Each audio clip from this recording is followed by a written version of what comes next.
नमस्कार दोस्तों, मेरे चैनल पर आपका स्वागत है। मैं हूं अक्षय कुमार। चलिए शुरू करते हैं आज का टॉपिक पर। उससे पहले चैनल को लाइक करिए, सब्सक्राइब कीजिए, शेयर कीजिए और ऐसे ही लगातार टॉपिक आप पाते रहिए। यहां तक करंट अफेयर का भी आपकी सीरीज चल रही है, कंटिन्यू चल रहा है, डेली अपडेट हो रहा है, हिंदी में अपडेट हो रहा है। 1 मिनट का ज्ञान सबसे बेहतरीन वो चल रहा है और आपने बहुत अच्छा रिस्पॉन्स दिया है। Thank you for. 1 मिनट में आपको बहुत सारी जानकारी मिल जाएंगी, ठीक है।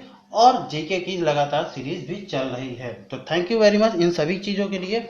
और प्लस अब ये जो एनर्जी ट्रांजिशन इंडेक्स है, इसके बारे में आते हैं। तो यहाँ पर जितने भी चीजें हमारे सामने आएंगी, अगर मैंने उनके बारे में कोई लेक्चर बनाया हुआ है तो वो आपको डिस्क्रिप्शन बॉक्स में नीचे मिल जाएगा। पर अगर नहीं बनाया हुआ है या कोई भी स्टैटिक फैक्ट की बात आती है तो मैं उनको लगातार कवर करता चलूंगा। क्लियर? तो चलिए शुरू करते हैं एनर्जी ट्रांजिशन इंडेक्स। तो सही, सबसे पहले तो देख लेते हैं कि यहाँ पर जो न्यूज है उसके आगे मैंने क्वेश्चन मार्क लिख दिया। इसका मतलब है वो चर्चा में क्यों रहा है। तो देखते हैं ये चर्चा में क्यों रहा है। और ये एनर्जी ट्रांजिशन इंडेक्स है, देखो क्या है ये। तो पहले ये समझ लो ये है क्या, कि हम लोगों ने या किसी भी देश ने एनर्जी को कितना अच्छा बढ़ावा दिया है, कितना अच्छा सुधार किया है, वो भी इन्वायरमेंट को ध्यान रखते हुए, ठीक है। इसीलिए एनर्जी ट्रांजिशन इंडेक्स इस बार रिपोर्ट जारी करी गई है। तो अभी हाल ही में देख लीजिए, अब चल पढ़ते हैं हम लोग जरा सा, कि हाल ही में वर्ल्ड इकोनॉमिक फोरम यानी WEF ने frosting effective energy transition index जो है रिपोर्ट 2020 जारी करी है। तो फॉस्टरिंग्स इफेक्टिव एनर्जी ट्रांजिशन 2020 रिपोर्ट जारी कर रही है। और इस रिपोर्ट में इस बार उन्होंने एनर्जी ट्रांजिशन इंडेक्स 2020 भी शामिल कर लिया है, ठीक है। इसमें कुल कितने देश देखे गए हैं? भारत समेत 115 देशों की सूची बनाई गई है। क्या? भारत समेत 115 देशों की सूची बनाई गई है। देखिए, ये जो डिस्क्रिप्टिव है, डिस्क्रिप्टिव के हिसाब से तो इंपॉर्टेंट है ही, साथ में इसमें बहुत सारे एमसीक्यूज भी आ सकते हैं। तो कितने देश हैं ये आ सकता है, किसने जारी किया, वर्ल्ड इकोनॉमिक फोरम में, ठीक है। इसमें रैंक किया किसकी रही, तो ये ऑब्जेक्टिव क्वेश्चन भी आपके बहुत सारे कवर होंगे डिस्क्रिप्टिव के साथ साथ। तो पूरा वीडियो प्लीज देखिए, आपका काफी ज्यादा नॉलेज मिलेगी और प्लस एग्जाम तो कवर होंगे यार, ठीक है। आगे चलते हैं, इंपॉर्टेंट फैक्ट के बारे में देखते हैं। इंपॉर्टेंट पॉइंट कौन कौन से हैं। तो देखिए, जो एनर्जी ट्रांजैक्शन इंडेक्स है वो 2020 में पहला स्थान किसने प्राप्त किया है? स्वीडन ने प्राप्त किया। पहला स्थान किसने प्राप्त किया? स्वीडन ने। तो पहला क्वेश्चन यही बन जाता है कि किसने पहला स्थान प्राप्त किया? स्वीडन ने प्राप्त किया। और यह लगातार 3 वर्षों से प्रथम स्थान पर आ रहा है। ये भी सबसे बड़ी बात है कि ये लगातार अपना स्थान पोजीशन यानी बनाए हुए है। अब स्वीडन के बारे में देख लेते हैं। कैपिटल क्या है? स्टॉकहोम। स्टॉकहोम इसकी कैपिटल है और करेंसी बात है स्वीडिश क्रोना। वैसे क्रोना भी कहते हैं इसको, पर स्वीडिश क्रोना आप बोलेंगे। तो जैसे हमारे यहाँ रुपीस चलती पर इंडियन रुपीस बोल देते तो कोई दिक्कत नहीं होती, बस वैसे ही समझ लो, ठीक है, स्वीडिश क्रोना। अब यहाँ पर दूसरा पॉइंट देख लेते हैं कि इस बार जो दूसरे स्थान पर है वो कौन है?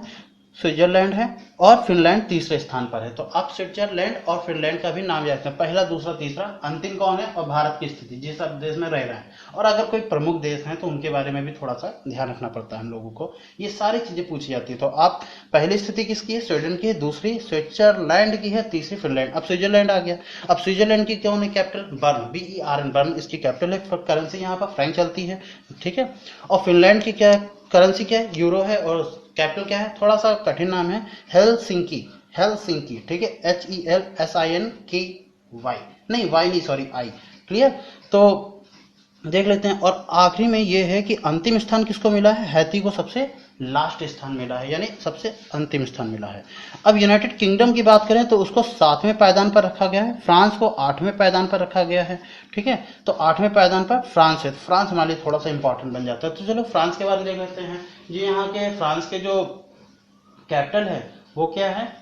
पेरिस है। जबकि इमैनुअल मैक्रोन कौन है? यहाँ पर प्रेसिडेंट है। और यहाँ की करेंसी यूरो चलती है, यूरो चलती है। क्लियर? यहाँ की करेंसी यूरो चलती है।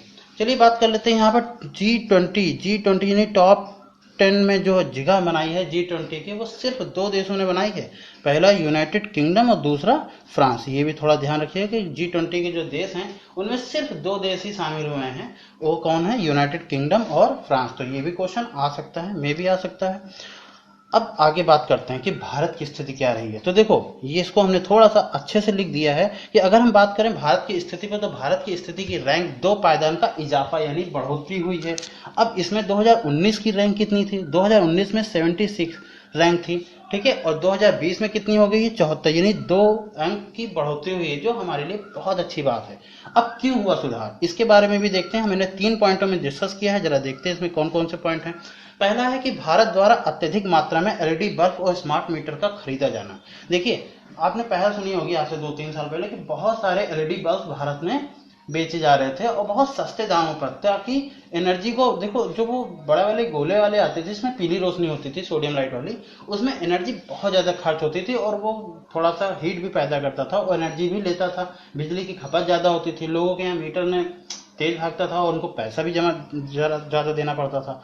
तो उसको कम करने के लिए भारत सरकार ने, या हम कह सकते हैं केंद्र सरकार ने, ये मुनीम जारी की कि ठीक है आप एलईडी बांटिए, सस्ते में बांटिए, ठीक है बांटिए, ताकि हम बिजली को कहीं ना कहीं कंजर्व कर सकें, बचा सकें। तो और स्मार्ट मीटर का भी क्लियर, स्मार्ट मीटर का भी उसमें कई सारे स्मार्ट मीटर आ गए। पहले वो वाले चलते थे खटके वाले, अब देखो सब डिजिटल मीटर आ गए, तो वो बिजली को थोड़ा सा कम कंज्यूम करते हैं, ठीक है, और इससे बिजली की चोरी भी नहीं होती है। तो कहीं ना कहीं ये चीजें आपका सुधार देने के लिए थी हैं, आगे आई हैं। दूसरा अगर पॉइंट की बात करें तो इलेक्ट्रॉनिक वाहनों की मूल्य में गिरावट होना। अब आप उसका एग्जाम्पल देख सकते हैं कि ई रिक्शा कितने तेजी के साथ आ गए हैं आगे, ठीक है। आज से 10 साल पहले ई रिक्शा नहीं थे यार, और अब कितने सारे आ गए, क्योंकि इलेक्ट्रॉनिक व्हीकल में अगर बात करें सबसे पहले तो ई रिक्शा ही आता है। अभी बाइक्स वगैरह तो आई नहीं है, वो इतनी सस्ती भी नहीं है अभी, पर ई रिक्शा की बात करें तो वो हर दूसरा तीसरा इंसान के पास ई रिक्शा है, और हमको लगता है कि कई लोगों के पास ई रिक्शा होगा। उसका मेन कारण है कि ई रिक्शा लोगों के पास इसलिए आ गया क्योंकि इसमें कहीं ना कहीं मूल्य में गिरावट हुई है, लोगों को सस्ते दाम पर दिया गया है, रेंट पर दिया गया है, इस तरीके से दिए गए हैं ताकि लोग चला सके। तो वो कहीं ना कहीं पोल्यूशन को भी कंट्रोल कर रहे हैं और काम भी कर रहे हैं।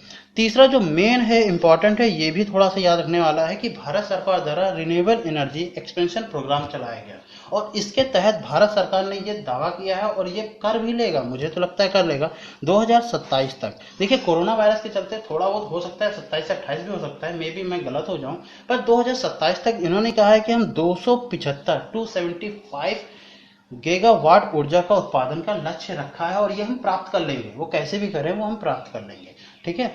और भी अन्य महत्वपूर्ण बातें हैं, जरा उनके बारे में भी देख लेते हैं। तो 4 बातें हमने लिखी हैं, चलिए देखते हैं उनके बारे में क्या है।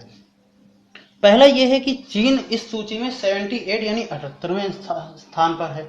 तो चीन को कौन सा स्थान मिला है ये भी इंपॉर्टेंट है आपके लिए, ऑप्शनल्स के लिए सारे क्वेश्चन इंपॉर्टेंट है, ठीक है, क्लियर होगी।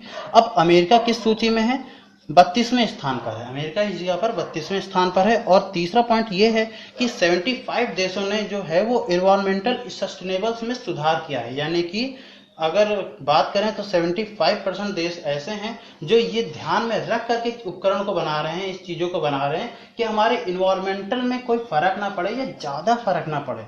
कई बार होता है कि चीजें बन तो जाती हैं पर वो इन्वायरमेंट के दृष्टि से वो सही नहीं होती हैं। मान लीजिए कोई मशीन बना देते हैं जो बहुत ज्यादा बिजली पैदा कर रही है, पर वो इन्वायरमेंट में इतना ज्यादा कार्बन डाइऑक्साइड पैदा कर रही है कि वो हमारे लिए बहुत ज्यादा गड़बड़ हो जाएगी, और अगर ऐसे पूरे देश में लग गई तो फिर हमारा इन्वायरमेंट तो बेकार हो जाएगा। तो उसको, उस प्रोजेक्ट को रिजेक्ट कर दिया जाता है। तो इन्वायरमेंटल इसलिए जरूरी है, ठीक है। आगे चौथे पॉइंट की बात करें तो यहाँ पे चीन, ये गलत लिखा हुआ है, प्लीज इसको थोड़ा सही कर लीजिएगा, चीन होना चाहिए। चीन ने पवन ऊर्जा और सौर ऊर्जा में भारी निवेश किया है। चीन ने क्या किया है, पवन ऊर्जा और सौर ऊर्जा में भारी निवेश किया है, और इलेक्ट्रॉनिक वाहनों में जो कार्बन डाइऑक्साइड की मात्रा का उत्सर्जन था उसको काफी कम कर दिया है। तो चाइना ने ये काफी अच्छा काम किया है। फिर भी चाइना 78 में है, तो आपने देखा होगा चाइना में भी इस बार काफी पोल्यूशन रहा है, ठीक है, 2-3 सालों में उसने कंट्रोल किया है, पर अभी भी होता है। और हमारे भारत देश भी कुछ कम नहीं है, उसमें भी काफी ज्यादा होता है। दिल्ली वगैरह में हर सर्दियां आने से पहले आपको देखने मिल जाता है दिवाली के आसपास पोल्यूशन लेवल कितना ज्यादा हो जाता है। तो इन सबको भी सुधार किया है कहीं ना कहीं, तो भारत ने काफी ज्यादा सुधार किया है, इसलिए 2 पायदान वो ऊपर भी आ गया। तो फिलहाल आज के नॉलेज में इतना ही। चलिए अब इस चैनल को लाइक कीजिए, सब्सक्राइब कीजिए, ये मेरा चैनल है, इसको लाइक सब्सक्राइब शेयर जरूर कीजिएगा। आपको बहुत सारी जानकारी मिलती रहेंगी इसी तरीके से, डिस्क्रिप्टिव भी मिलता रहेगा, ऑप्शनल तो मिलते ही मिलते हैं, और 1 मिनट का ज्ञान अद्भुत चल रहा है, और उसको आप ऐसे ही प्यार देते रहिए, बनाते रहिए। थैंक यू, जय हिंद।